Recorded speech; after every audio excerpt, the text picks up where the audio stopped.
Welcome to our examination of tools of domestic policy. Before we look at domestic policy, we have to look at the different types of politics. The first one is majoritarian politics. This has distributed benefits and distributed costs. So you could say that everybody benefits and it costs everybody. Interest groups are not as important in majoritarian politics because there's no incentive to join the cause when the policy will benefit everyone, whether they join or not. There is a free rider problem. So why join the committee to increase the defense budget, for example, when the committee makes little difference and you will enjoy the benefits whether you're involved or not? Lastly, laws to reduce drug use. There's no interest group on behalf of drug dealers, but everybody benefits from the drug laws, and it costs everybody just because we pay with our tax dollars. Next are interest group politics, and this is concentrated benefits and concentrated costs. It's the opposite of majoritarian politics because in interest group politics you have a little group that benefits and a little group that pays. An example of this would be Congress passes a bill requiring companies to give 60 days notice of a plant closing or a large-scale layoff. So the labor unions reap the benefits, that's a small group, and businesses paid the costs, that's also a small group. There is a strong incentive to mobilize for those people involved, and we are generally unaware of interest grouped politics. So for an example, who can send what kind of signals to which homes is a bitter debate between television broadcasters and cable companies. And last year we had an issue with this because Time Warner Cable and CBS were having an issue, and we thought we were going to lose CBS on Time Warner Cable. Next up is client politics. You have a concentrated benefits and distributed costs. So a small group benefits, but everybody pays. The group that benefits, that's the client, has motivation to mobilize because obviously they're seeking something. An example of that would be farmers receiving subsidies. So it's just them that are benefiting, but it pays, it costs the taxpayers because it's tax dollars that are going towards that. This is often where you see pork barrel legislation, and it often leads to log rolling. So make sure you can associate client politics with pork barrel legislation. And lastly, you have entrepreneurial politics, where you have distributed benefits and concentrated costs. So everybody benefits, but a small group pays.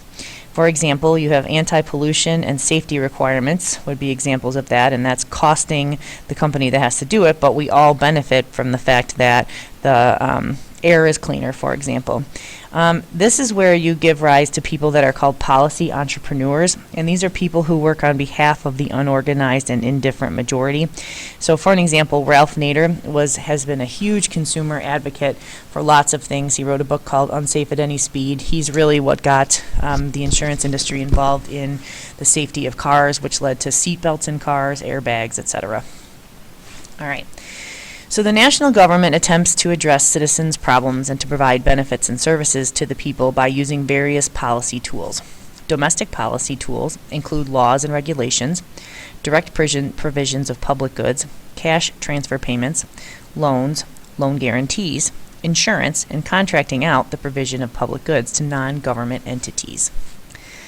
At the federal, state, and local levels alike, government strives to accomplish its domestic policy goals by creating laws with which individuals and organizations must comply. These include environmental laws, national narcotics laws, and laws addressing work standards and conditions.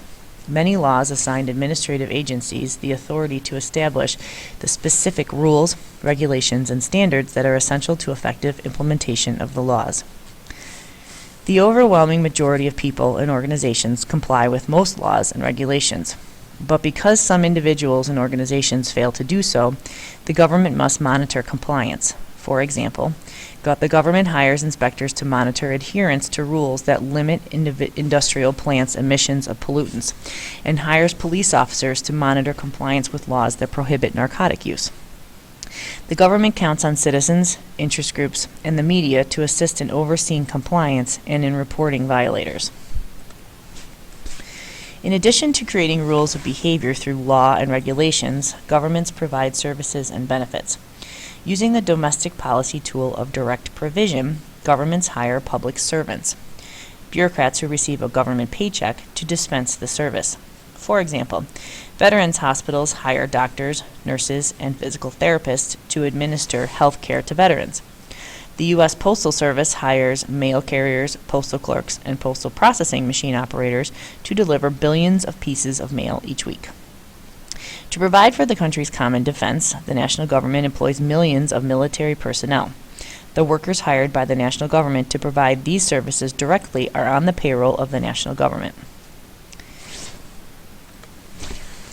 Another instrument of government policy is the cash transfer, the direct provision of cash in various forms to eligible individuals or to the providers of goods or services to eligible individuals. In-kind assistance is a form of cash transfer in which the government pays cash to those who provide goods or services to eligible individuals. Approximately 60% of the money spent by the national government goes towards cash transfers to citizens. Today, the majority of U.S. citizens receive cash payments of some kind from the federal government at some time during their lives. Examples of cash transfers include unemployment and Social Security checks, Pell Grants to college students, grants and aid to state and local governments, and tax breaks and subsidies to individuals and corporations. You probably found yourself a member of one of those groups at least. Medicaid, the government program that provides health care for the poor, is an example of an in-kind assistance cash transfer program. The Medicaid recipient receives medical care at no cost or at a reduced cost because the government pays health care providers for their services. The Supplemental Nutrition Assistance Program, or SNAP, the new name for the food stamp program created in 1964, is another example of in-kind assistance. The government provides cash to the stores that accept SNAP vouchers or debit cards for food purchases. The main cash transfer programs are of two kinds.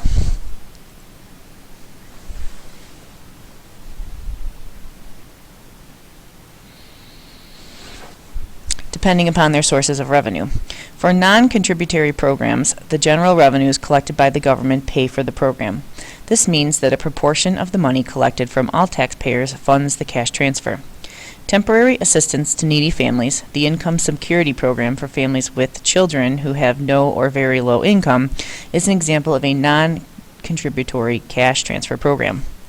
In contrast, contributory programs, or social insurance programs, are funded by revenue collected specifically for these programs, and they benefit only those who have paid into the programs. Social insurance programs are entitlement programs, meaning the government guarantees the program's benefits to all who meet the eligibility criteria. Thus, workers who pay the payroll tax for Social Security will receive Social Security checks when they retire, assuming Social Security is still around. With a direct subsidy, another type of cash transfer, the government provides financial support to specific persons or organizations that engage in activities that the government believes benefit the public good. Individual farmers and agricultural corporations, for example, receive money from the government to grow specified crops or to limit how much they grow. College students receiving Pell Grants, which do not need to be paid back, are also recipients of direct subsidies funded through the federal government's general revenue. In addition to using tax breaks and grants to encourage behaviors that accomplish its goals, the national government lends money to individuals and organizations, and it guarantees loans made by private businesses. Some examples are government loan programs to assist individuals in purchasing homes, reflecting the widespread belief that home ownership promotes the general welfare and domestic tranquility, and Perkins loans, which pay some of the college expenses of students from very low-income families. In addition, the government guarantees banks that it will repay the loans they provide to college students if the students cannot repay the loans themselves. These guaranteed loans are called Stafford loans. If the government did not guarantee them, it is unlikely that banks, which are profit-making organizations, would lend thousands of dollars to unemployed young people to pay for college costs. The national government is also in the insurance business. The Federal Deposit Insurance Corporation, or FDIC, is one example of a national insurance program. The FDIC insures bank deposits in member banks to encourage people to save money not only for their own sake, but also for the good of the national economy. The government also contracts with private and nonprofit organizations to produce essential resources or to deliver services historically provided by the government. One example is contracting out or outsourcing, which hopefully you remember from our bureaucratic chapter. Its contracts with corporations such as Lockheed Martin and Boeing to build the planes and missiles it needs to defend the country. By means of contracting out and the other various tools we have surveyed, the government delivers goods and services to its citizens now and in the future. In the rest of this chapter, we will examine how government uses these tools to implement overall policy in several domestic policy areas.